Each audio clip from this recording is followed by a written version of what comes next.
Alright, so on my monk video, it was requested that I make a video guide on how to customize the UI to have a display like I do, and what I mean by that is specifically, if you watch the monk video, how the combos highlight in tiers like that, and they go through in a 3-step. So you can see that when I do that, the second row will progress, and different things like that. So it was definitely something that I did for my monk, and I found that it just worked well with other classes.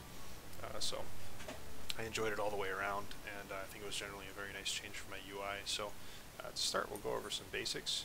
When you open up the HUD layout, if you press the Control and scroll lock, or Control and Home, sorry, you press the Control and the Home buttons, you'll be able to toggle through the size of these hotbars or of any UI element. So you can make them larger, you can make them smaller, or you can keep them at their default size.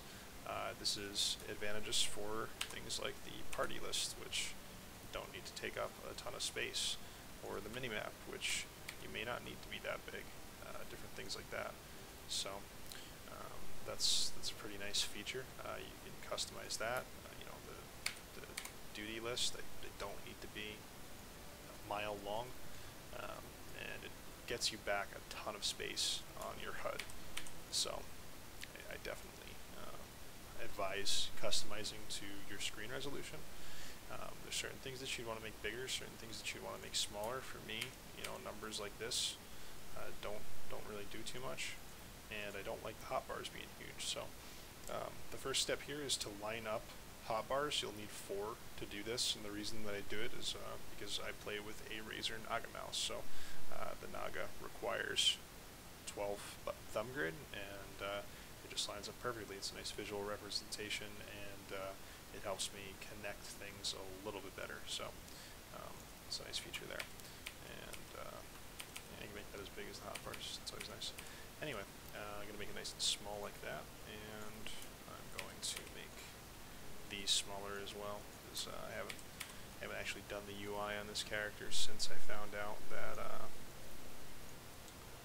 that you could adjust the size of the UI elements, which came as a pleasant surprise to me, because unfortunately I didn't think that they had it. It was just one of the many long lists of UI features that they wanted to roll out. As you can see, you need to kind of play with it. It's trial and error. The snap grid feature does work by holding down Control and dragging a HUD element to something else. You can make it snap like that. However, there's a lot of blank space between the hotbars if you do that, so I don't like doing that with the hotbars.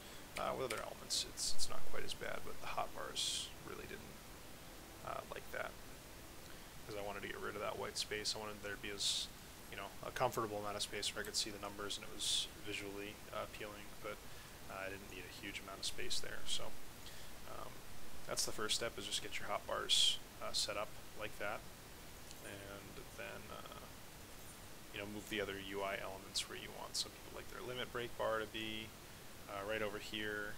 I move my status effects down from the top here, and those, I play around with making bigger if I feel like I really need to see them. If it's important on a fight, if you're doing turn 2 or something, you want to make sure that you never miss. The target bar I generally keep the same, and the focus target bar, I actually move over there now on my main character. And the party list I bring over here because I've leveled the healer, so mouse over macros are really, really awesome and almost necessary to play healer. So when you look at that, it does a little bit better there.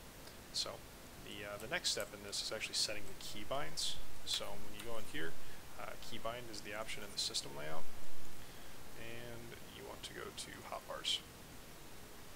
It's also important to unshare the 4th hotbar before I get into the keybinds. I should show you guys how to do that. When you go to character configuration, there's an option here that's hotbar settings. You need to make sure that one, you display it, and 2, when you go to sharing, hotbar 4 is not checked. Anything that's checked will be shared between characters, and obviously since each of these is going to be different for each character, we don't want to share hotbar 4. You can share any additional hotbars that you'd like in the display. Make sure you click hide unassigned slots, that way these blank spaces here don't show up, and anything that's blank will still allow you to snap grid something to it, but it does not show up in the meantime when you're not using it. So into keybinds, we want to make sure that we look in here and we go over to hotbar. So hotbars 1, 2, 3, and 4 are the ones that we're using, and we are using slots 1, 2, 3, 5, 6, and 7 on each of these. I don't do anything with these. You guys are more than welcome to if you wanted to bind an additional set with Alt, but these are usually like my clickables. I do marking limit breaks. I never macro or hotkey a limit break because I don't want to hit it accidentally and need to interrupt it or something, or fire it off at the wrong time or something silly, mid chocobo, whatever, you know, I click that.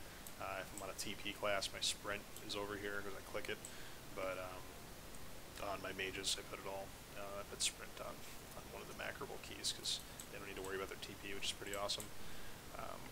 So you want to set them up like this. Hotbar 1 is obviously the bottom one here. You could reverse the order if you want. You can do pretty much whatever you'd like there, the reversing of the order.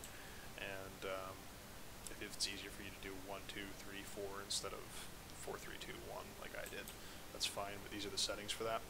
So 1 would be 0, 2 would be minus, and 3 would be equal on the keyboard. And then the 5, 6, and 7 slots would be control 1, control 2, and control 0, control minus, control equal.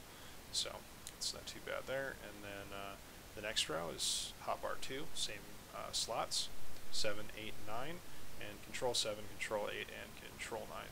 And that's just when I hit that right there is good to go. And then hotbar 3, which is this one here, is going to be 4, 5, and 6, and control 4, 5, and 6. And then hotbar 4 is 1, 2, and 3, and control 1, 2, and 3. And that's pretty much it. Customizing the UI in this game is really easy, really nice, really user-friendly, and it can't be saved and exported, which is kind of lame. So I can't just share this UI with you guys. You'll have to build your own and make some makes you feel a little more comfortable. But it definitely helps me out a ton, and it helps me to visualize things like the monk rotation, where I set up my things, as you can see in the monk video, where the first row will light up, the second row will light up, or the third row will light up, and it just makes it easier to be a visual representation. So customizing the UI in this game is pretty easy, pretty intuitive. I encourage you guys to play around with it, find something that works for you. There's some really cool UIs that some people have out there. If you look on the Blue Garter forums, there's a whole thread that they dedicate to it. That's for people who are a little more into keybinds than I am. I prefer my 1 to 12 and control 1 through 12. It's just a little bit easier for me than having to manage a bunch of keys on my keyboard as well as all the ones on my mouse. So that's not quite my thing, but I can definitely see why people would want to do that to completely min-max. I just haven't really found anything that I need to any more than 24 buttons for. So I hope you enjoyed this video, and if you have any questions, please ask in the comments. I do check them from time to time. Otherwise, take care.